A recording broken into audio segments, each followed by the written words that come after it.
Chief Justice Roberts orders probe into the egregious leak of abortion draft.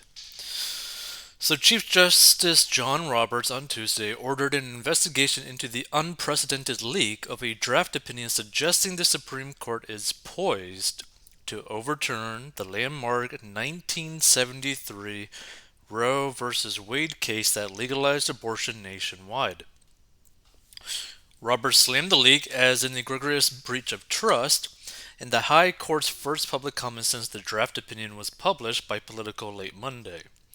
Although the document described in yesterday's reports is authentic, it does not represent a decision by the court or the final position of any member on the issues in the case, Roberts said in a statement. To the extent this betrayal of the confidences of the court was intended to undermine the integrity of our operations, it will not succeed. The work of the court will not be affected in any way. He added, I have directed the Marshal of the Court to launch an investigation into the source of the leak. The majority opinion was written by Justice Samuel Alito and leaked in an extraordinary breach of Supreme Court procedure that immediately sparked political outrage and protests outside the court. We, at the court, are blessed to have a workforce, permanent employees, and law clerks alike intensely loyal to the institution and dedicated to the rule of law, Roberts said.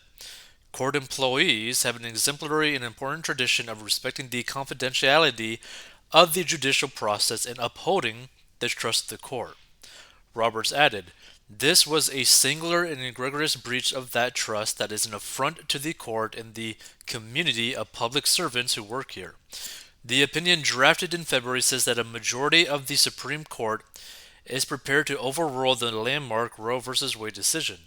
It isn't yet clear if the majority draft opinion represents the High Court's final word on the matter. Roe was egregiously wrong from the start, Alito wrote in the 98-page first draft labeled as the opinion of the court. If the court does what the draft suggests, it would give states the power to decide whether to ban or heavily regulate abortions going forward. The right to have an abortion up until around 23 or 24 weeks has been federally protected under the Constitution since the Roe v. Wade decision was handed down nearly 50 years ago. Votes and opinions in a case aren't final until a decision is formally announced, and a final decision isn't expected until later this spring. Within hours of the opinion being leaked, barricades were placed around the Supreme Court building in Washington, D.C. as protesters from both sides quickly descended on the area. Let's see, any comment section? Any comments on this thing? Nope, doesn't seem like it. Feel free to give your thoughts on this. This is a very dividing issue, to say the least. But if you want to learn how to get out of debt and master your money, go to 40inbox.com.